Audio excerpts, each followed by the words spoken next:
Hello बच्चों, कैसे हैं आप? सबकी तैयारी बेहतरीन होगी। कल आप सब जा रहे हैं फिजिक्स का पेपर देने, जिसमें से आप तैयारी बढ़िया से करके जा रहे होंगे। तो आइए उसी पेपर संबंधी हम कुछ महत्वपूर्ण आंकिक प्रश्नों को आज हल करेंगे, जो कि बोर्ड एग्जाम को देखने को मिल जाते हैं। तो बेटा, किरचॉफ के नियम पर आधारित एक सवाल पूछा जाता है। थियरी आप सब तैयार किए होंगे, किरचॉफ का नियम क्या है। यहां से या तो थियरी पूछता है या तो फिर यहां से आंकिक प्रश्न जरूर पूछता है। तो आइए देखते हैं। किरचॉफ के नियम की सहायता से धारा I1, I2 तथा I3 ज्ञात कीजिए। इस दिए गए परिपथ में हमें किरचॉफ के नियम की सहायता से I1, I2 और I3 ज्ञात करना है। तो इसके लिए देखिए, यहां पर एक बैटरी लगी हुई है, ये है प्लस माइनस, इसे थोड़ा ये होना चाहिए था। एक बैटरी एक छोटी होगी एक बड़ी होगी, एक प्लस और एक माइनस। अगर प्लस माइनस का चिन्ह दिया है तो ठीक है, नहीं बड़े प्लेट को प्लस और छोटे प्लेट को माइनस मानना है। एक प्लेट बड़ा होगा और एक प्लेट छोटा होगा, थोड़ा एक ठो बड़ा होगा एक ठो थोड़ा सा छोटा होगा। तो बड़ा प्लेट हमेशा प्लस और छोटा प्लेट हमेशा क्या होगा, माइनस होगा। प्रतिरोध 2 ओम का लगा है, प्रतिरोध यहाँ पर 2 ओम लगा है और यहाँ पर प्रतिरोध 24 ओम लगा है। तो इसमें हम करते क्या है, हम देखिए यहाँ पर एक बंद पास पहला है और यह है बंद पास दूसरा। बारी बारी से दोनों बंद पास को हम पकड़ते हैं, लेकिन इस बंद पास को जैसे ही पकड़ेंगे, जैसे कि देखिए या तो हम ए से बी की ओर चले या फिर हम बी से ए की ओर चले। याद या सावधानी इसमें बरतनी है कि जिस तरफ चलिए वह दिशा लगातार उसी दिशा में चलते रहें, बीच में बदलने नहीं है। तो हमने डिसाइड किया बी से ए की ओर चल रहे हैं, फिर एफ पर आया, एफ से कहा आया, सी पर आया, सी से बी पर गया, अर्थात यह बंदपाश मिला हमें ए एफ सी बी ए, या फिर बी से भी कह सकते हैं बी ए एफ सी। इस तरह से क्लियर करेंगे तो हम लोग लिखते हैं बंदपाश ए एफ सी बी ए में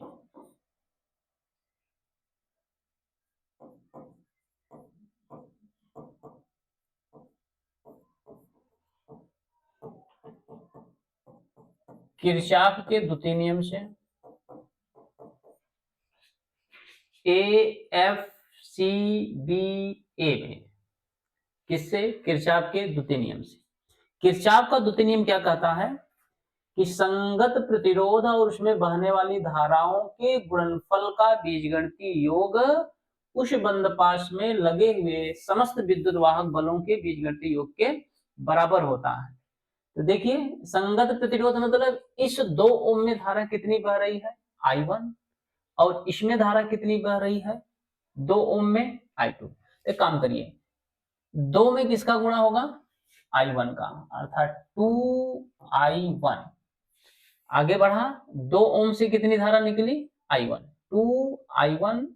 फिर आगे बढ़ा तो यह I2 2 ओम से निकली, लेकिन हमने जो रास्ता चुना है बंदपास में बी ए एफ सी की ओर जा रहे हैं और हमारे जाने की दिशा के अपोजिट धारा निकल रही है, इसलिए इसे हम माइनस ले लेंगे। 2I2 तो कहेंगे 2I2, लेकिन चिन्ह क्या होगा, माइनस।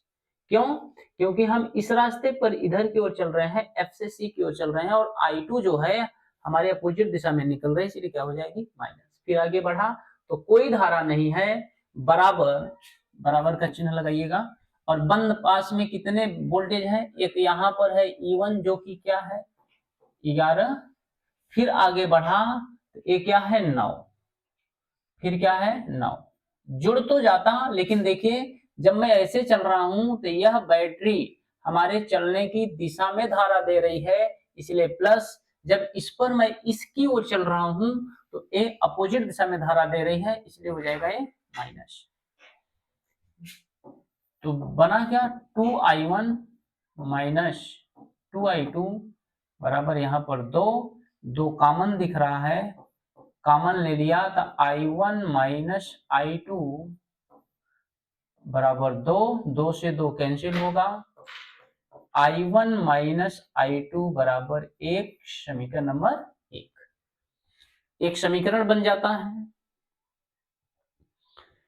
फिर आगे दूसरा बंद पास पकड़ते हैं।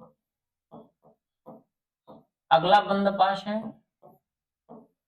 बंद पास FEDCF या फिर CFEDC, कहीं से पकड़ लीजिए। एक बार जो रास्ता पकड़िएगा, जिधर चलना है, चाहे क्लॉकवाइज चाहे एंटी क्लॉकवाइज, उसी तरफ ही चलना होगा, बीच में बदलना नहीं है। तो हमने तय किया CFED, CFE,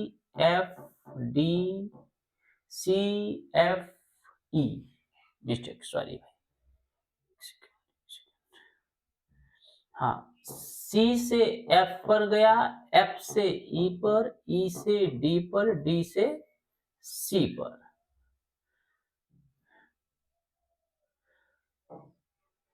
D से C, बंद पास में क्या नाम है, CFEDC में। इस तरह से मैं चल रहा हूं। जैसे इस बंद पास पर हमने चला, यह देखिए प्रतिरोध कहाँ मिला, यहाँ पर। तो 2 ओम में कितनी धारा, I2, इसलिए हो जाएगा 2 × I2। आगे बढ़ा तो I3 जो है 24 ओम में बह रही है और हमारे चलने की दिशा में ही जा रही है, इसलिए 24I3 बराबर कितनी बैटरियां लगी हैं, 9 वोल्ट की मात्र एक बैटरी, तो बराबर हो जाएगा 9। इसमें कुछ कॉमन है नहीं, कॉमन नहीं है। लेकिन ये जो I3 है, देखिए बिंदु F पर, यह फार्मूला मैं लगाता, इसके पहले लगा लेना चाहिए था, या बाद में ही, कोई दिक्कत नहीं है। हम कह सकते हैं चूंकि जो I3 है, देखिए किरचॉफ के प्रथम नियम से यह I1 यहां पर आया, यह I2 यहां पर आया, दोनों मिलकर I3 बनकर के निकला है, इसलिए I3 का मान I1 प्लस I2 के योग के बराबर होगा।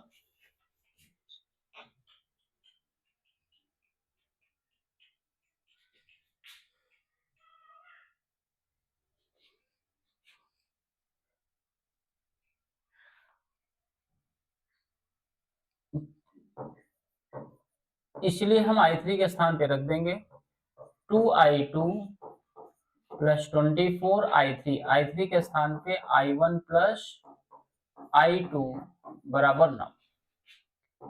हल करिए इसे, 2I2 plus 24I1 plus 24I2 बराबर 9।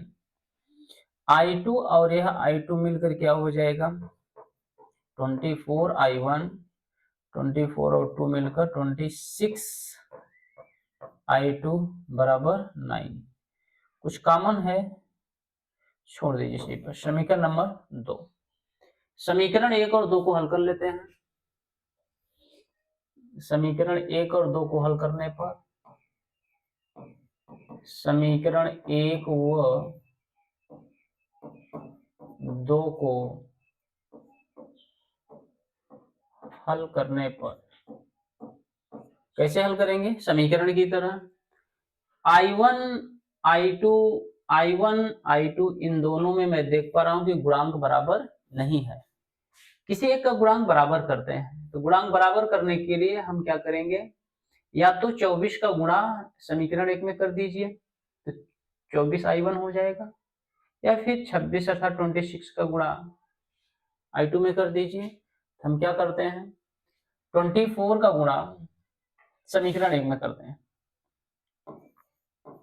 24i1 माइनस 24i2 बराबर 24। दो सेम रहेगा, इसमें कुछ नहीं छेड़छाड़, प्लस का 26i2 बराबर 9। इसे हम घटा देते हैं, जैसे ही घटाया निरस्त हो जाएगा, कट जाएगा।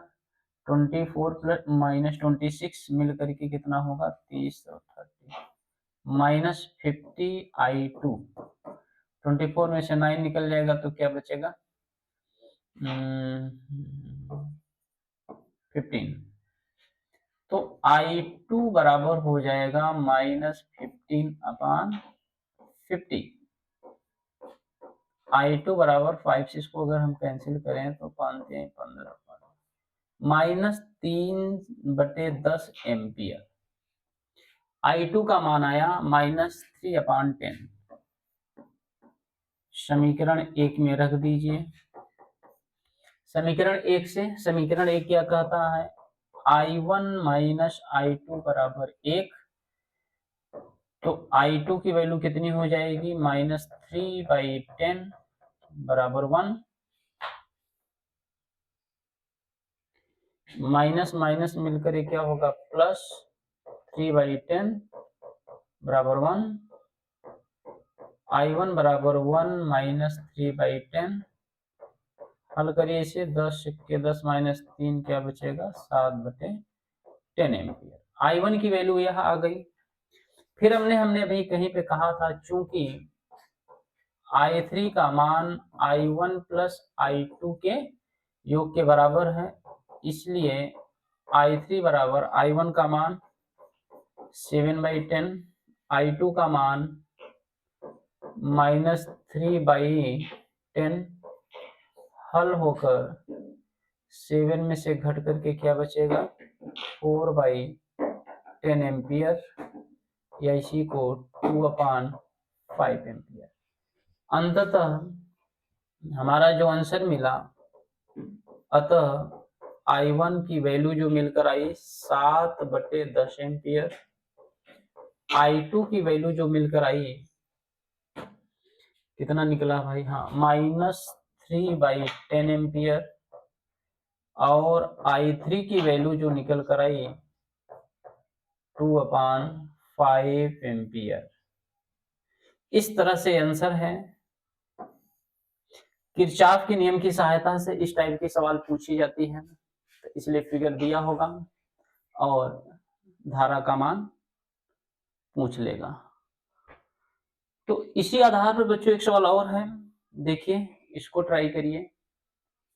इसमें भी पूछ रहा है, दिए गए परिपथ में R1, R2 तथा R3 में प्रवाहित धाराएं ज्ञात कीजिए। बंद पास बना हुआ है अर्थात फिगर बना हुआ है। इसमें हमको I1 तो नहीं फिलहाल, R1, R2, R3 में धारा कितनी है हमें बताने हैं। ट्राई करिए, देखिए इसको।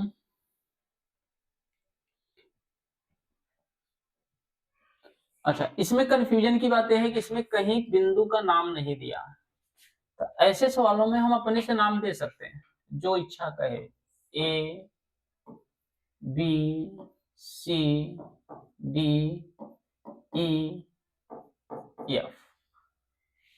यहां पर ध्यान दीजिए, ये बड़ा प्लेट है, देख पा रहे हैं, ये छोटा, इसमें ये बड़ा प्लेट है और ये क्या है छोटा है। बड़ा प्लेट प्लस छोटा प्लेट माइनस, बड़ी प्लेट बड़ा प्लस छोटा माइनस।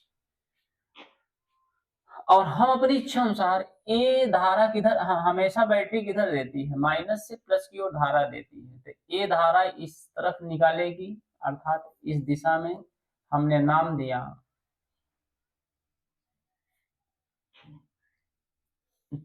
अगर ये R1 है तो चलिए यहां से स्टार्ट करते हैं। इन्होंने धारा किधर निकाला, माइनस से प्लस की ओर, इसमें बहने वाली धारा का नाम I1। और अगर यह R2 है तो चलिए ठीक है, इधर से निकली हुई धारा का नाम I3। ये दोनों यहाँ इधर इस पर आई, इस पर धारा क्या आई I3, इधर से I1 चलकर आई, ये दोनों इस पर मिल करके इधर चलेंगे अर्थात R2 प्रतिरोध में, जो धारा क्या कहलवाएगा, I2। तो हम देख पा रहे हैं, अच्छा बिंदु C पर किरचॉफ का प्रथम नियम लग जाएगा। अर्थात किरचॉफ का प्रथम नियम क्या कहता है, किसी संधि पर मिलने वाली समस्त धाराओं का बीजगणितीय योग शून्य होता है, या संधि पर आने वाली धारा का योग बराबर होता है संधि से दूर जाने वाली धाराओं के योग के। तो इस संधि पर देखिए धारा कौन कौन सी आ रही है, I3 और I1। इसका मतलब I1 प्लस I3 दोनों का योग, जो दूर जा रही है धारा, इसका नाम क्या है, I2। यहां से हम कह सकते हैं कि I3 का मान I2 माइनस I1 के बराबर है। इसका नाम देते हैं समीकरण नंबर फर्स्ट। इसकी आवश्यकता पड़ेगी। अब चलिए बारी बारी से बंद पाश पकड़ते हैं। बंद पाश, कौन सा बंद पाश ले रहे हैं, फर्स्ट। यह है बंद पाश फर्स्ट, इसको बाद में पकड़ते हैं सेकंड। पहला बंद पाश ए से स्टार्ट करते हैं, A B C D A. हमने बताया कि एक दिशा तय कर लीजिए, एक ही दिशा में सदैव बने रहने हैं। ए से बी की तरफ आया, अगर आप चाहें तो बी से ए की तरफ चल सकते हैं, B A D C B A D, लेकिन बीच में कोई चेंजिंग नहीं करने हैं। चाहे तो ए से बी की ओर चलें, कोशिश करिए कि धारा की ही दिशा में चलिएगा। चलते हैं ए से बी सी डी ई, ए से A B C D A में, ए से बी पर, बी से सी पर, सी से डी पर, डी से ए पर, पुनः ऐसे ए से बी सी, इस तरह से हम चलते रहेंगे। तो आइए 10 ओम के प्रतिरोध में कितनी धारा बह रही है, I3। तो हम क्या लिखेंगे, 10 इंटू I3, क्योंकि किरचॉफ का द्वितीय नियम क्या कहता कि किसी भी प्रतिरोध में बहने वाली धारा और वह प्रतिरोध का गुणनफल विद्युत वाहक के बीजगणितीय योग के बराबर होगा। तो 10I3 आगे बढ़ा तो इस रास्ते पर I2 है और 20 ओम का प्रतिरोध है, तो हो जाएगा क्या, 20I2। फिर आगे बढ़ा तो कोई प्रतिरोध नहीं। चिन्ह क्यों प्लस लगा, क्योंकि हमने देखिए जिस दिशा में चल रहे हैं, अगर उसी दिशा में धारा हमारा साथ देती है तब बहती है, तो हमारे लिए प्लस है। अगर अपोजिट होती तो माइनस हो जाता। तो ए से बी की ओर आ रहा था, तब भी I3 हमारे चलने की दिशा में बह रही है, इसलिए 10I3 प्लस में। इधर आया सी से डी की ओर जा रहा हूं, तो 20 ओम में जो धारा I2 बह रही है, 20I2 प्लस होगा, क्योंकि हमारे चलने की दिशा में बह रही है। अगर यह अपोजिट होती तो माइनस हो जाता। बराबर बैटरी देखिए कितनी लगी है, 10 वोल्ट की, 10 वोल्ट की बैटरी। जिधर हम चल रहे हैं उधर ये धारा दे रही है, अर्थात हम माइनस से प्लस की ओर चल रहे हैं, तो हमारे लिए प्लस है। जैसे ही आगे बढ़ा, यहाँ कोई बैटरी लगी ही नहीं है, मात्र एक बैटरी पाई गई, एक बैटरी ही हो जाएगा। इसमें कुछ कॉमन है, 2 कॉमन है, तो 5I3 प्लस 10, 10 कॉमन हो रहा है भाई, 10 कॉमन ले लीजिए। 10 कॉमन हो रहा है, तो 10 जैसे ही कॉमन लिया, I3 प्लस 2I2 बराबर 10, 10 से 10 कैंसिल होगा, I3 प्लस 2I2 बराबर 1। समीकरण 1 की सहायता से हम चाहें तो I3 का मान रख दें। समीकरण 1 से I3 बराबर I2 माइनस I1 रखने पर, रखिए I3 के स्थान पे क्या रखा, I2 minus I1, I2 minus I1 plus 2I2 बराबर 1। समीकरण 1 में भी I3 का मान निकाला था, रख दिया I2 माइनस I1। हल करिए भाई, ये माइनस आई, यहाँ क्या बचा, -i1, i2 + 2i2 मिलकर क्या हो गया, 3i2 बराबर 1। समीकरण नंबर 2। दूसरा बंदपाश,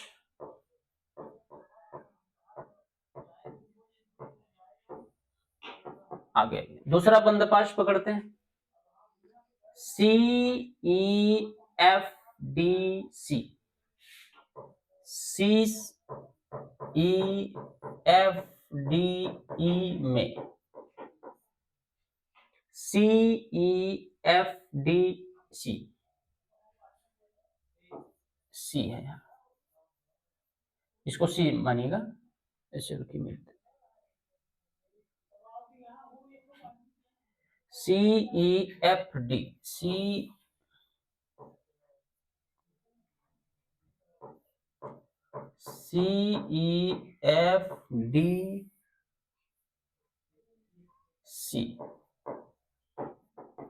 में, आइए C से E, E से F, F से D, D से C चल रहे हैं। तो ध्यान दीजिए, हम D से C की ओर चल रहे हैं, C से E की ओर चल रहे हैं, E से F की ओर चल रहे हैं, E से F की ओर चल रहे हैं। तो I1 जो है हमारे चलने के विपरीत दिशा में है, इसलिए 10I1 तो लिखेंगे, लेकिन इसे माइनस लगाएंगे। 10I1 तो लिखेंगे माइनस, क्योंकि चल रहा हूं इधर और धारा बह रही है अपोजिट डायरेक्शन में, इसलिए क्या हो जाएगा, -10I1। आगे बढ़ा तो 20 में I2 बह रही, यहां पर भी ध्यान दीजिएगा, हम चल रहे हैं D से C की ओर और धारा जा रही है अपोजिट, इसलिए यह भी होगा -20I2 बराबर, बैटरी कहाँ मिली, हाँ हम चल रहे हैं इस दिशा में, लेकिन बैटरी देखिए, बैटरी में प्लस से माइनस की ओर, जबकि माइनस से प्लस की ओर अगर हम चल रहे होते हैं तो हमारे लिए प्लस होती, ये क्या है, -30। देख पा रहे हैं -10 कॉमन है, इसलिए I1 + 2I2, 10 से -30 कटेगा तो I1 + 2I2 बराबर 3, समीकरण नंबर 3, समीकरण नंबर 3। समीकरण 1 धन 2 कर दीजिए, हल कर लेते हैं। समीकरण 1 धन 2 -I1 + 3I2 बराबर 1, I1 + 2I2 बराबर 3, जोड़ रहे हैं, कैंसिल हो जाएगा, -I1 + I1, 2I2 + 3I2 मिलकर के 5I2 और 3 और 1 4, I2 बराबर 4/5 एम्पियर।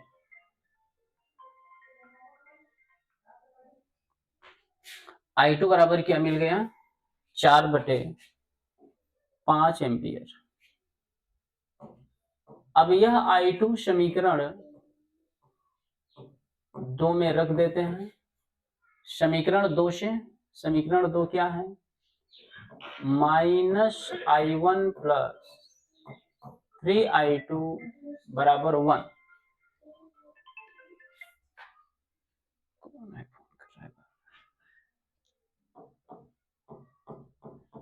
I2 का मान रखते हैं, कितना है, 4/5 बराबर 1, -I1 12/5 बराबर -I1 बराबर 1 -12/5, -I1 बराबर, इसे हल करेंगे तो -7/5, माइनस माइनस कट करके I1 की वैल्यू 7/5 एम्पियर आई। तो समीकरण 1 से, समीकरण 1 में जाइए तो I3 की वैल्यू कितनी है, I2 - I1 I2 minus I1, I2 की वैल्यू क्या रखेंगे 4/5, I1 की वैल्यू 7/5 अर्थात हल करेंगे तो -3/5 एम्पियर। इस तरह से हमें जो I1 R1 R2 R3 में जो धारा थी I1 I2 I3, I1 की वैल्यू कितनी आई 7/5 एम्पियर, I2 की वैल्यू कितनी आई 4/5 एम्पियर, I3 की वैल्यू -3/5 एम्पियर। इस तरह से यह आंसर है। ये सवालें पूछने के चांस होते हैं, या तो थियरी पूछेगा, और अगर थियरी नहीं पूछता है किरचॉफ का नियम इस पर आधारित सवालें पूछ लेता है। बच्चे इसको प्रैक्टिस जरूर करिएगा इस टाइप के सवालों को, और अपने से देख करके विद्या वगैरह और जहां पर भी सवालें होंगी इसको देख सकते हैं। तब तक हम नेक्स्ट वीडियो में मिलते हैं और भी सवालें लेकर के, LCR परिपथ पर सवालों को लेकर के अभी हम आ रहे हैं जस्ट नेक्स्ट वीडियो में।